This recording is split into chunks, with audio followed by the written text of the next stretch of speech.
Et tout d'abord, les informations qui ont marqué le week-end politique. D'abord, avec ces législatives partielles dans la 10e circonscription pour élire un nouveau député après la démission de Gérald Darmanin, le maire de Tourcoing.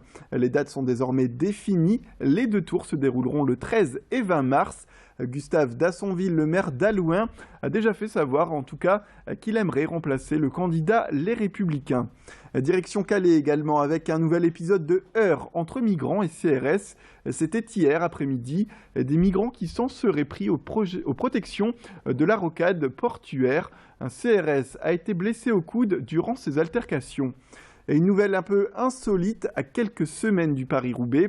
La prochaine édition, le 10 avril, va se corser un tout petit peu. La course cycliste longue de 257 km comportera 52,8 km de pavés, soit 100 mètres de plus en pavés par rapport à l'édition 2015. Et le Touquet a été le lieu phare du sport ce week-end avec l'Enduropal et la victoire d'Adria Van Beveren pour la 3e année consécutive. Le pilote d'Asbrook a remporté la compétition 15 jours après sa toute première participation au Dakar. Les conditions climatiques pourtant n'étaient pas favorables avec, vous le voyez sur ces images, beaucoup de pluie et de vent. À noter l'abandon pour cause mécanique de Milko Potisek et les prouesses aussi de Van de Sande, lui aussi prêt à tout pour remporter la bataille. Mais Adrien Van Beveren a su montrer toute la force qu'il possède lors du dernier tiers de l'épreuve. À 45 minutes de la fin, alors qu'il était 3e, il a doublé Chapelière, puis Van de Sande, avec au final 30 secondes d'avance sur ses concurrents. À 25 ans, le pilote est, vous le pensez, bien heureux. Je vous propose d'écouter sa réaction à l'issue de la course, quelques minutes après. Il était au micro de nos journalistes. Je suis super heureux de faire ça aujourd'hui, d'avoir réussi à gagner le Touquet en rentrant du Dakar. Vous savez, c'est un gros challenge. Je suis rentré du Dakar avec 5 kilos en moins et puis une fatigue très très profonde. Et finalement, il y a eu 14 jours, jour pour jour avec aujourd'hui. Et j'ai optimisé ces 14 jours et je peux vous dire qu'il y a eu des hauts et des bas, il y a eu des très bas. Il y a une semaine comme maintenant, je me disais je vais gagner le Touquet mais je ne sais pas comment parce que j'étais vraiment HS.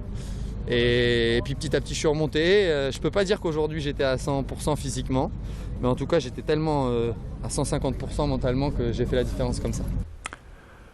On revient dans la suite de cette édition sur les 35 heures après avoir annoncé leur fin. Emmanuel Macron, le ministre de l'économie, a créé un petit séisme politique la semaine dernière. Le Premier ministre Manuel Valls a en tout cas démenti vendredi dernier toute suppression des 35 heures. Myriam El Khomri, la ministre du Travail, également s'est opposée ce week-end à la fin des majorations des heures supplémentaires. Les heures supplémentaires qui, on le rappelle, sont majorées aujourd'hui de 25%, sauf lorsqu'il existe des accords de branche qui permettent alors de descendre jusqu'à 10% maximum. Le Premier ministre l'a rappelé, en tout cas, nous n'irons pas en dessous d'un seuil plancher de 10%. Mais qu'en est-il chez ceux qui sont concernés ? Nos journalistes sont allés à leur rencontre, place aux avis de ceux qui travaillent. Je vous dis, les habitudes ont été prises, les gens privilégient maintenant leur qualité de vie, je pense, par rapport au travail. Et moi, je mets toujours en premier lieu ma qualité de vie, ça c'est évident. 35 heures, c'est très bien. Comme là, je suis libre le vendredi après-midi, ça me permet de faire mes courses. Et au pire, si je dois travailler, c'est en heure sup et ça me plaît très bien comme ça. Alors moi, je travaille dans le milieu médical. Bon, je travaille plus que 35 heures. S'il y a du pour et du contre, hein. Bon, nous, dans le médical, c'est sûr que bon, on fait des heures. Mais bon, ça dépend.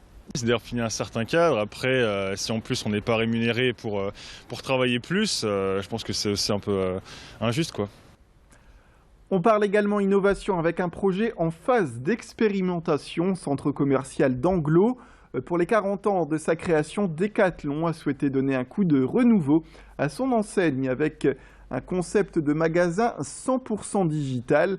Depuis samedi, ce magasin permet de consulter les produits sur place, mais de passer commande grâce à une application mobile, soit avec son téléphone, soit avec un smartphone prêté par le magasin. Toute commande peut être retirée alors quelques heures ou quelques jours plus tard. Alison Pelotier s'est rendue sur place. Elle a pu rencontrer quelques représentants de cette boutique qui nous en disent plus. Vous aurez des prix 10% inférieurs à d'autres magasins.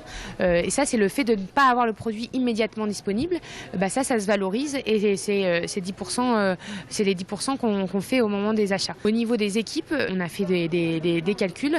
Un collaborateur passait seulement 30% de son temps avec le client à parler de ses passions et de ses produits.